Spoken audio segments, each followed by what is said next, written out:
always his work my father cared about. His research.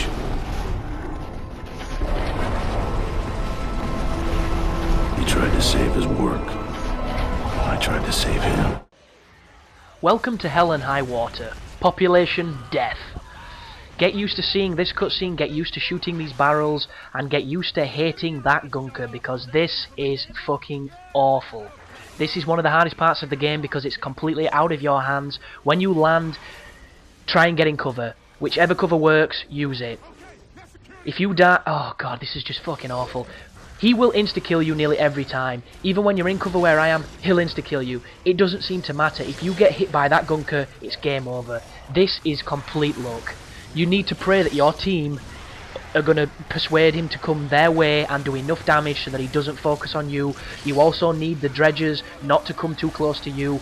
Luckily enough, the guy died just then. I don't know how I killed him so quick. I must have done that section 40 times in a row. I was absolutely furious. It is fucking awful. And don't die now when there's the last few dredgers, because there is no checkpoint until you push past the bridge. As soon as the gunker's gone, you've done it. And that there is what was that? A minute? Less than a minute? Maybe 50 seconds? That 50 seconds is the hardest 50 seconds of a game since, I don't know, since like the Mile High Club on Veteran.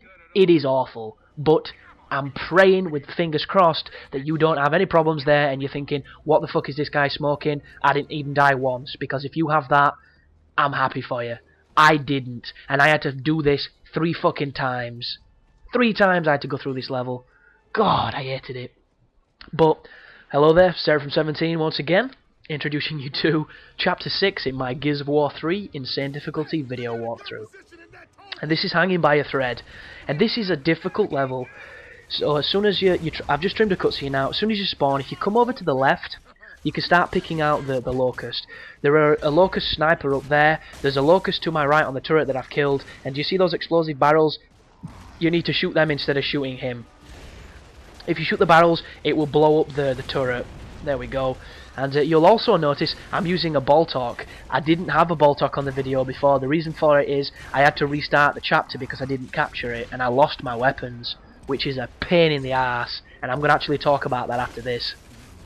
So him up there, who I just headshotted, he has a one-shot.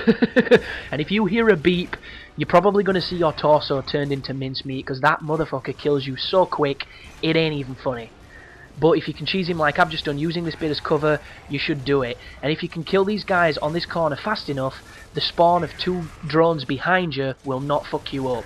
If you take too long, they'll spawn behind you, and you're in a whole world of trouble. But there's a sniper up there, be careful of him. There's this guy on this corner here. And I don't recommend doing what I'm doing now because I'm exposing myself to a whole load of pain, but I was trying to cheese him with a shotgun. It's just like fucking Jack in a Box in and out. Come on, dude, die. There you go, jibbed him. But if you stay where I am up against this piece of sheet metal, the guys to my left can't see you because there's a bit of the mounted turret in the way. If they move towards me, I'm dead. This is all. I don't even know why they spawn or when they spawn. It just seems to be luck. So if you get up here, see what I mean? My team are fighting them now. They've been fighting them for the last few minutes and they just didn't pay attention to me. I have been killed by those 2 guys that spawn in numerous times, so do not take this example of gameplay for how it might play out on your game. You need to be ever so careful. And what's going to happen now is Baird's going to mention a line about them being A for effort because they're using lancers. And as soon as he mentions that, this doorway is going to move up and you're going to see a car. It's the mechanism that moves it. And a bunch of guys are going to be there, so you need to get in cover as soon as you can. I think it's 2 butchers, a boomer, and a bunch of normal dudes. Oh no, sorry, 2 boomers and a butcher. So I have some incendiary grenades. I've tossed them out as quick as I can. I'm using this cover and I'm just trying to cheese them as quick as I can. Because this can be another challenging bit, but as soon as you see that writing get the cross through it, that means you've done it. And yeah, tough section's over. So feel free to pick the weapons up. Give the boom shots to your team if you want them to be lethal weapons, you know, like fucking rigs and Mortok. But I'm not gonna. I'm gonna be whoring the items and shit because I like using them, and that's just how I play. But it is a valid strategy of giving it to your team because they turn into death rays, man. They are so good with them. There's a collectible behind this box, but you can't see it because I've already picked it up. What were I going to say? I was going to mention... What were I going to mention? Something to do with your team. Oh, that's what I was going to say. My Alzheimer's has cleared up. When you restart, there you go. So, one of the strategies that you can use on this game is giving your team better weapons so that they become more efficient at killing. An even better strategy than that, and using your team as mules, is to take weapons off them so all they can use is a boom shot or a torque bow or something along those lines. The only problem with this strategy is, for instance, if you go too far forward and you need to go back to another checkpoint, you've missed something, you're not well equipped, you get into a bind, you're kind of fucked. Because if you restart your checkpoint, you're fine. You'll be back where you were. If you restart your chapter, you lose all your weapon progress. So you will go back to having a lancer and a shotgun, and so will they. So the one thing I can say to you guys, if you're going to be using your team as a valid strategy of killing things, never restart the chapter. I had it happen to me twice. I got screwed with it. No, sorry, 3 times, because I had to do it on the last boss. I'll talk about that when I get there, though, because that last boss is fucking crazy. But, yeah, don't restart your chapter, you will lose your weapon progress with your players. So now we're taking on the Locust. They finally made their grand appearance. The Locust are actually easier than the Lambent. They don't blow up, they're not quite as aggressive, and they just feel easier to me. I don't know what it is, I just find them easier. What you're also going to be getting your hands on now is the Retro Lancer, and the Retro Lancer is a beast. But what I've done here is I rush forward really quickly, and it completely skips a whole bunch of tickers. There's a couple that come out, but if you push forward, there doesn't seem to be half as many as there were. Then all you have to do is clean up the guy on the turret, and you can continue onwards. I'm going to say something else now. The Retro Lancer, that's what I was going to say. I swear to God, I'm tired, I do apologise people. My brain's not functioning or firing as fast as it needs to. And my mouth's too far in front of it, so it's kind of like, hang on. But the Retro Lancer is the Pendulum era Lancer before they reiterated it thanks to Adam Phoenix, who put a chainsaw on it. And the basic parameters of the weapon, Jesus Christ, how did I stay alive then? So yeah, these guys will rush you, be careful or you'll be in a whole world of pain.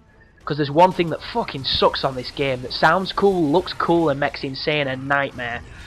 Epic have made it so that if somebody's on the other side of the cover from you, you can hold forward and press A, and you'll jump up, kick them, and stun them.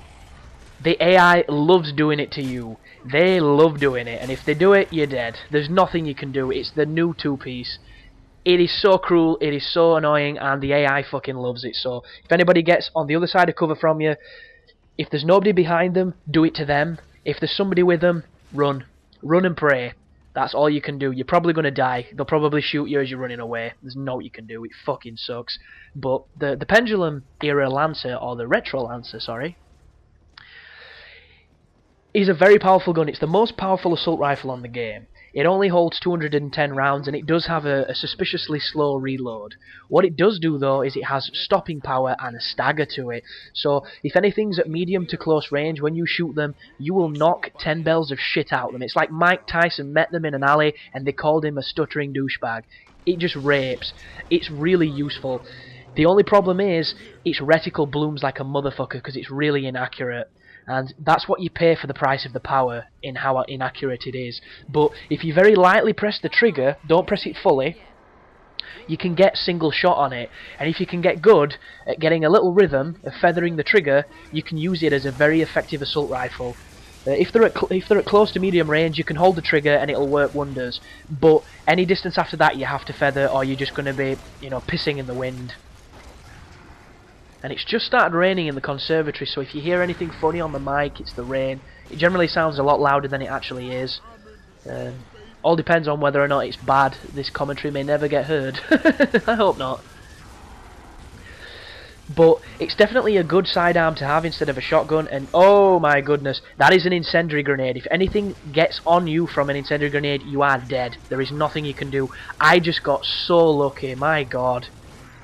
But it just goes to show, guys, people will be watching this and thinking this is bullshit because I'm not getting shot or I'm not getting hit. It doesn't matter. Insane seems to be random sometimes. Sometimes you'll get nothing but hassle. You'll always have the Crimson Omen on your screen. Other times you'll get through it and you'll even wonder what difficulty you're on. It's so weird. But as soon as you've cleared those guys up, a couple more Locusts are going to do the lovely Power Rangers ready jump, or whatever the hell that plume of smoke and silly thing is, but it looks awesome, so I'll let them off. So just be aware of them. And once I've cleaned up the boom shot, I'm probably going to put the Retro Lancer on, because it is great. And I actually had a strategy using the Retro Lancer towards the middle of the game, where you have to, I don't even know what it is, you have to wait for this barge to land, and if anybody's got there on hardcore or above, you will know it is the most fucking stupid, broken, bullshit section since that zipline bit we've just done. It's another bit like that. It is just ridiculous. But I had a strategy there where I would wait for the Theron guards to drop down, and I'd shoot them with the Retro Lancer from the hip. And it's got some rate kick, but because it stuns so well, it was interrupting them from attacking me, and I somehow survived. But on Insane, I just got my shit pushed in and I couldn't do it. But thanks for watching, guys. I hope it's helping, and I'll see you in the next one, so you take care now.